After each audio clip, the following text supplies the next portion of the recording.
So many times leaders just don't have that level of self-awareness. It impacts the way that they show up at work. They're bringing issues that they may have that have not been dealt with to the workplace, that is creating toxic environments for people who are there. Welcome back to another episode of The Leader Within. Today, I'm excited to introduce Lissa Appiah. Lissa is the founder of WeApply, a certified career and organizational coach who has over a decade of experience in public policy, program operations, and human resources. One of her areas of expertise includes helping quiet leaders and their teams uncover their unique strengths and win at work while staying true to themselves. Given her experience, I'm excited to have her share her insights with you. Welcome, Lissa. Can you share with us a story as to what led you to focus on your passion for helping quiet leaders and their teams? Thanks so much, Angela. Thanks for having me. In terms of the story that led me here, I'm an introvert myself. And when I was starting my career, I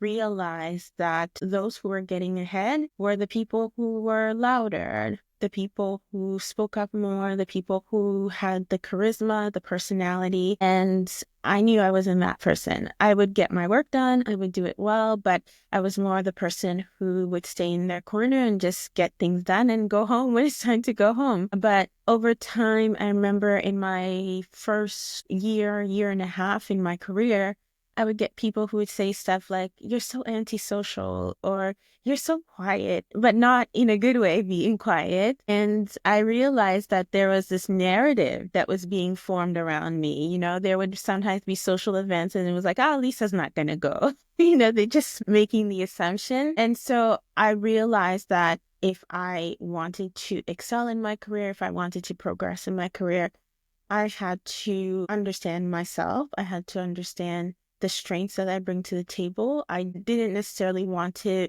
be like them in terms of pretending to be extroverted or pretending to be someone else. But what I really wanted is to build a brand that aligned with who I truly was. And so that's how it all started, from my own story. And from there, I landed 5 promotions in less than 8 years, had a very successful career, and got lots of recognition for leadership. And I now help others do the same. I help people really land their first leadership role and to be able to succeed in it. And I help their teams as well to understand the strengths that they have so that they can work together more effectively. Huge kudos to you for not trying to fit yourself into a mold that wouldn't have set you up for success at all. And I would be curious, because I think there's a difference between a quiet leader who has identified their strengths and have been able to kind of go through those promotions that you have and attract those opportunities and land them, while there's a flip side of the narrative where, as an ethnic person growing up, you're taught to just put your head down, get the work done, be quiet,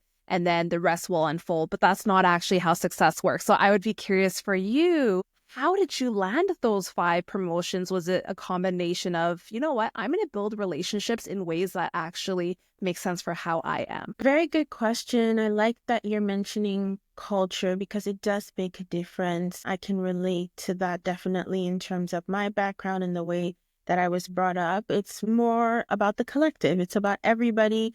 We're working together to achieve a goal. It's not about, "Hey, look at me. I achieved this. I did that. I did that." So it was a different way of operating that I didn't realize was even going to be a shift once I started in my career. But in terms of that transition, like when it happened, I think really what was the key thing for me is that a strategy that I used over the years that really helped me is being able to identify an area of specialization. So I would use my skills, especially my strength as a listener, to be able to identify where is there a gap or where is there currently a need.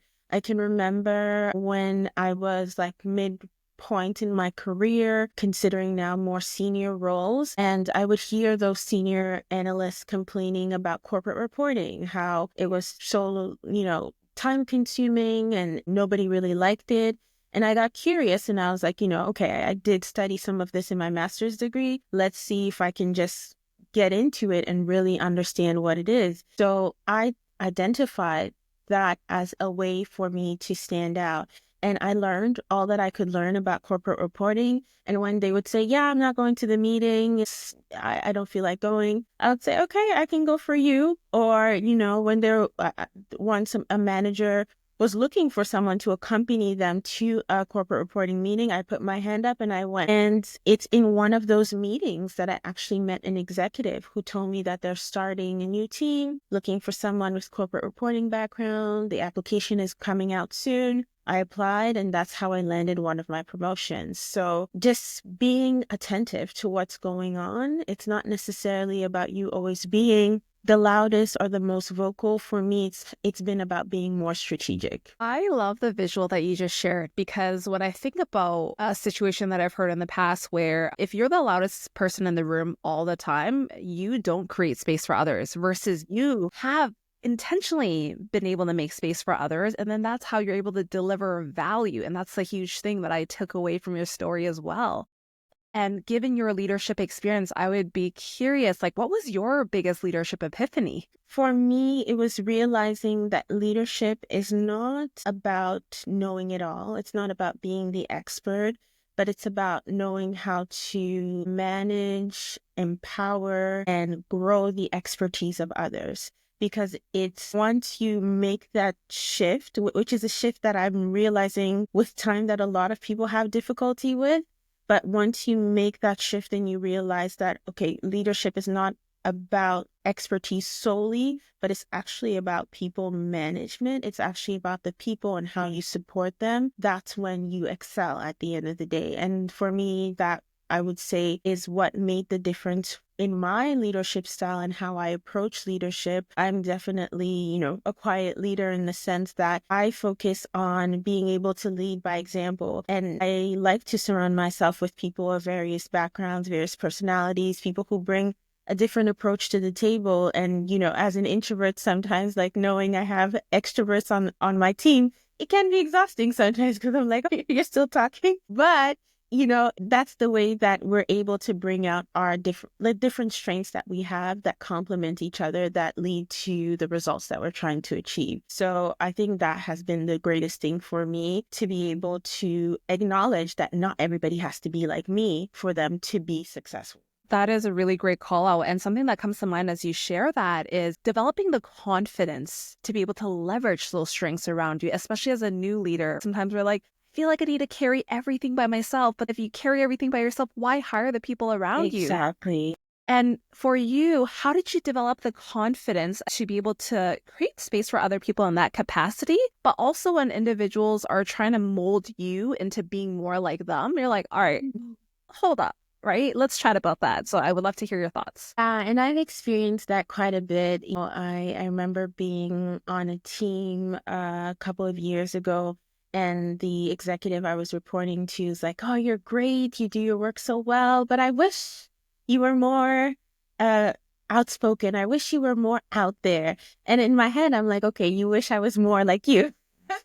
Basically what you're saying. But, I have different moments in my career that I can think of like that. For me, the most important thing, and the thing that I always keep at the forefront, is that everyone has value to bring. Everyone has their own strengths. And something that I feel that I'm very good at is being able to identify what strengths people bring to the table. Obviously, that's what I do professionally. And, I have various tools to help me do that. But even as a leader myself, when I was a manager and not necessarily an organizational coach, I was able to, through people's conversations, taking the time to hear their stories, taking the time to understand what brought them from where they are currently and the various backgrounds they have that have brought them to the point they're at now in their career. Those are the things that I made an intentional point to actually know the people that I'm working with. And I think sometimes that is overlooked by some leaders, right? It's just like, I know that I have a person, this is what they do, this is the job description that they have, and you just send them off. But have you ever actually had a conversation with this person to understand what they are trying to achieve, what they'd like to get out of it? And so that has been something that's really helped me in terms of my leadership style. I have a feeling that ties into your zone of genius in terms of helping leaders boost engagement, retain talent, and really leveraging strengths. So I would be curious, based on the work that you're doing and what you've noticed, like what are one of the biggest challenges that leaders are encountering right now when it comes to boosting engagement and retaining their talent? We're in a challenging time right now, I would say. I know we were talking about the Great Unbossing, which is a concept that's going around where organizations are basically getting rid of the whole layer of managers. Like middle management just doesn't exist for efficiency purposes. Some say it's productivity reasons. But what I'm seeing from my perspective, working with various leaders and managers, is that many people just feel unsupported. So for me, I'm not seeing the solution as let's just get rid of them because the engagement is not where it should be, productivity is not where it should be. My thinking is more, let's support them. Let's actually provide them with tools. Let's actually provide them with the guidance that they need to be able to lead effectively. There's so many times I've spoken to a new manager, a new leader, and they literally tell me like, I didn't get any onboarding. I have no idea what I'm doing. I was good at my job as an individual contributor and they promoted me, but now I actually have to lead people and I don't know what to do. And again, when I was saying that jump from an individual contributor to management or leadership, it's not always a simple one. And when you don't have the support, when you don't have the guidance, when you don't have the training in terms of people management, it can be very challenging. So that's the challenge that I'm seeing. I totally hear you. We're not all organizations prioritize leadership development the same, especially with new leaders. And even moving into different levels of leadership roles requires a different level of I development. agree.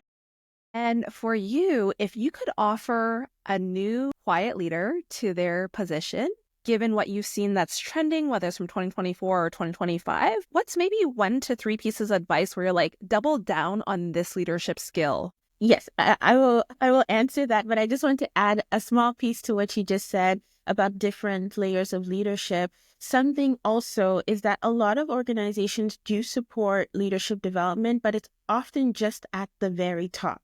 Like it's executive coaching or it's executive training. But before that person got to be an executive, they would have needed that support as well, right? So also thinking about that layer as people are starting off in those management positions, if they are supported along at that layer as well, it will pay off in the long run. So the pieces of advice, I would say the first one is truly understand yourself, because you need to be able to understand yourself, the strengths you have, the value you offer, and actually recognize them, acknowledge them before you can actually use them and leverage them in the workplace or for your team's success. So that level of self-awareness is very important. I've seen so many times leaders who are just don't have that level of self-awareness, and it impacts the team. It impacts the way they communicate. It impacts the way that they show up at work. They're bringing issues that they may have that have not been dealt with to the workplace,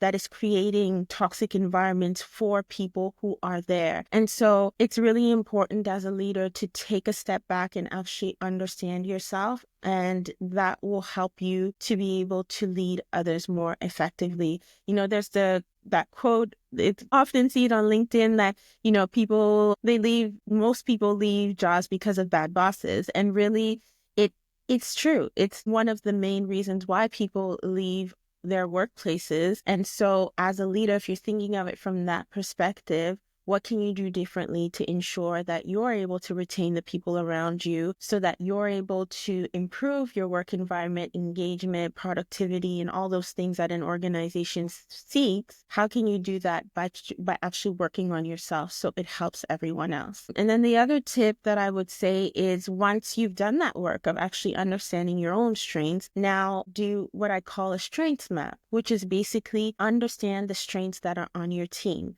Who's on your team, actually have conversations with them.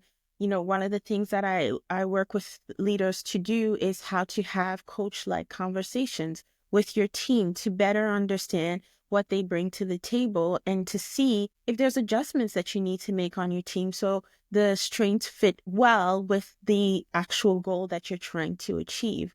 And sometimes you may uncover that there are people on your team who have great skills from either a side business that they're running, or either from past experience that they had, but you have no idea. And there's this untapped talent on your team that you just have no clue that it's not being leveraged. So that's another thing that I would say. Once you understand yourself, then you can understand others better as well. And you just offered a lot of golden nuggets, especially in the latter part of what you were chatting about. For those leaders who are like, I don't know what to talk about in a one-on-one meeting, it feels like it's the same thing.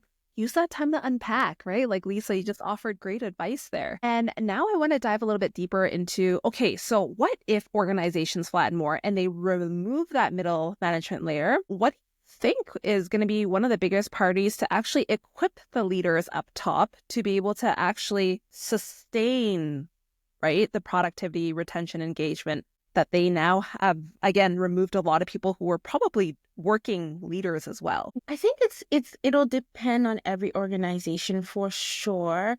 I could see in a smaller organization or smaller business, it may not make a big difference, but in larger organizations, I think it's just going to put more pressure on the people who are there, because you're literally just getting rid of a whole layer of people that were actually doing something before. It's not like they were just sitting around, right? Somebody has to do their job when they're not there. And so who's going to pick up that work? It's either going to be the people they report to, but typically what happens is it's the people who are lower who are going to have to take on that work. And so as much as you want to create this flat structure, I think depending on the organizational culture, it may cause some challenges, because if an organization is already bureaucratic in its nature, it has clear policies in terms of approvals and different things like that, then you just get rid of a layer of people. It's a big jump sometimes from like the individual contributor to that executive or that VP. So it can work, I'm sure, in some organizations, but I would say it won't work in every organization. So the most important thing is actually taking the time to assess, will this work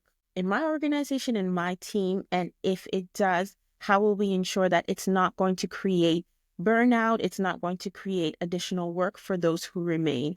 There's so many statistics out there about how the level of burnout for managers is way higher than any other level of leadership. I already know that they're overworked, they're taking on too much, and now we're saying, get rid of them. We don't need them. So yeah. Absolutely wild. And sometimes like short-term gains, I use air quotations for some organizations, not realizing what the actual long-term pain will be. And now I'm going to flip it. So we just looked at the organizational impact. And now what if you are a growth-oriented professional who you were set on growing within the company, but then now the organization flattened itself? How do you make sure that you set yourself up for as much success as humanly possible, given there's not that traditional vertical growth anymore? Yeah, I love that question, because I feel like I have both perspectives, because I work with people one-on-one, but then I also work within organizations. So sometimes I hear both sides and I'm like, oh, this is so interesting. I wish they could come together and just hear each other. But yeah, when I'm working with clients one-on-one, I often encounter these kinds of situations. And basically, a lot of times what ends up happening is people leave. That's just the nature of the game. They want to advance in their career, but there are no opportunities above where they are currently, and they've reached a glass ceiling. So what do they typically do is they start looking elsewhere. And that's another problem with such changes in organizations, is that you're not creating room for growth for people who make the decision to actually stay loyal to the company. There's no room for them to grow. There's no room for them to expand and increase their skill. So I've seen it where sometimes they may go to another area within the same company, but I've seen some people leave the company entirely. And I don't oppose that approach, because sometimes you also have to take control of your career and make decisions that will benefit you, benefit your family. So I'm all for working in an organization and supporting them and helping with engagement and different things like that. But at the same time, we also have to prioritize our careers, because we've seen in the last couple of years, organizations just literally getting rid of people. They make such decisions sometimes within weeks, and you're told, and you just have to figure yourself out, right? So in the same way, I always will empower professionals to take ownership of their careers and make the decisions that work for them. Speaking of empowering them, because you've done a fantastic job in developing your brand and you've helped others enhance their brand as they progress through their career as well. So for those who are like, okay, I'm ready to start managing my career like a portfolio instead of just like your traditional career stair step kind of thinking, what is a piece of advice that you would offer those type of individuals so that they can develop that strong brand and set themselves up for success that way? A big thing is understanding that there's a huge difference between a job and your career. A job is short term. A job may be just for a few years. I feel like gone are the days where people stay in the same job specifically for their whole career or a lifetime, right? So when you're thinking of it that way, you realize that this job is truly temporary. Your career, on the other hand, it's a lifelong journey. You're building your career with the various jobs that you take, whether you go on leave, you take maternity leave, you decide to explore the world, like all that is part of your career and you're accumulating various experiences. So when you're thinking of it that way, that the career is a lifelong journey, then you need to actually prioritize your career. So building a brand, building things like a portfolio career, these are the ways that you'll be able to not stay tied down to one employer, to one job, but actually recognize that your value goes beyond the current job that you have. What I've seen is that professionals who have made a conscious decision to actually build their personal brand, that brand will outlive any job. It's so much easier for them to make a transition to a different role because they've established that brand. And, I was reading an article and someone said that personal brand is the new job security. And I'm like, yeah, honestly, it is, because it allows you to establish yourself as a thought leader. It allows you to actually create this brand around yourself that you can leverage depending on whatever direction you want to go. And I feel like the amazing thing about building a brand is that it evolves as your career evolves. It doesn't have to stay the same. You don't have to stay the same like your job is the same for the time you stay there. It can evolve, it can change, you can make a career transition, you can decide to do so many different things and your brand will follow you. I know a lot of individuals see the value in building a personal brand, but they're like, first of all, I have no clue where to start. Second, I'm so overwhelmed with all the stuff that is floating around online that I don't have the capacity to do it myself. So I would be curious, based on your perspective, if you could offer maybe one piece of advice on how to get started or what that could look like nowadays. What would you offer? I would say, whether you have made a conscious decision to build a brand or not, you do have a personal brand. And so that's the mistake that a lot of people sometimes make, like the story I was sharing at the beginning. I had a narrative that was being said about me, about being antisocial, about being quiet, but it was because that was the brand that I was creating through my actions. I didn't consciously say that was the brand that I wanted, but people were starting to create that narrative for me. So the power of your personal brand is you actually controlling the narrative of your career. You're telling people, this is how you should see me. This is who I am. This is what I bring to the table. This is how I can help your organization. This is the impact that I can make for your organization. And then based on that narrative you're creating, you'll start to attract opportunities. So the advice that I would give is start with what you have currently. Obviously, LinkedIn is one of the main platforms now for building your personal brand, but it's not the only one. I've seen some people be extremely successful building a brand through a Slack group of different professionals that are there from their industry. And that's where the people in their industry hang out. And they've been able to establish their thought leadership in that group. Or Facebook groups. There are different places that people can establish a brand, but think of it from the perspective of who am I trying to get their attention? Who am I trying to attract? And that will give you an idea of where you should be in terms of building your brand. You just nailed on something that I was going to ask you. I was like, do you start up here and say, okay, this is my ideal client, audience, whoever it is, and I'm going to build my brand from that and then go inwards? Or are you like, you know what, let's start with your strengths and then identify what the market need is and then build the gap that way in enhancing your brand? So be curious as to how you approach that. It can be done both ways. It can definitely be done both ways. It just kind of depends on what the ultimate goal is. So, and I'm just thinking back of some of the work I've done with various clients, and I'm like, as you're saying it, I'm like, no, we've done it both ways before.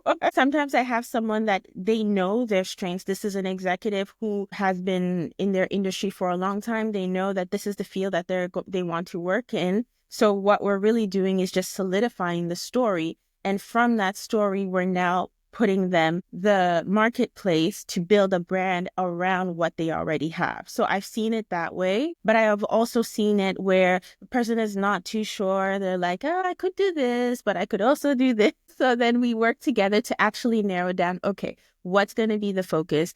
Who are you trying to target with this brand? What goal are you looking to achieve? And then from there, we kind of reverse engineer. So I've done it both ways. You know what? That really just showcases the importance with starting, okay, what is the goal, the mission, the vision, whatever it may be, and then working backwards from there instead of being like, I'm going to use this plan or process. And then you're like, but where are you going? Because if you have planned the processes, you can go a million places, but it may not be where you want to land, right? As we slowly wrap up our conversation, what do you think it takes to unleash the potential of individuals and organizations? I feel like communication and, actual real communication where people are able to understand each other, understand the differences that we bring, and actually get to a place where there isn't, office politics and trying to pretend, but actually having real conversations to be able to achieve the goals that we're looking to achieve.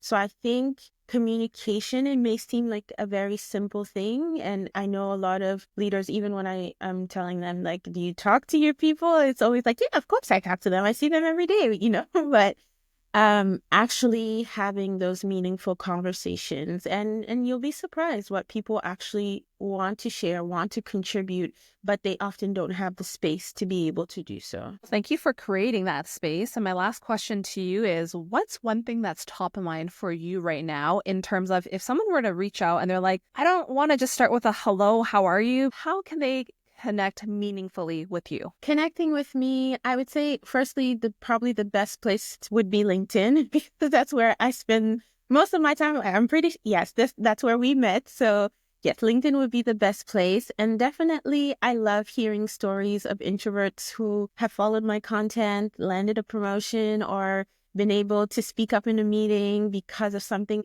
they saw from me online.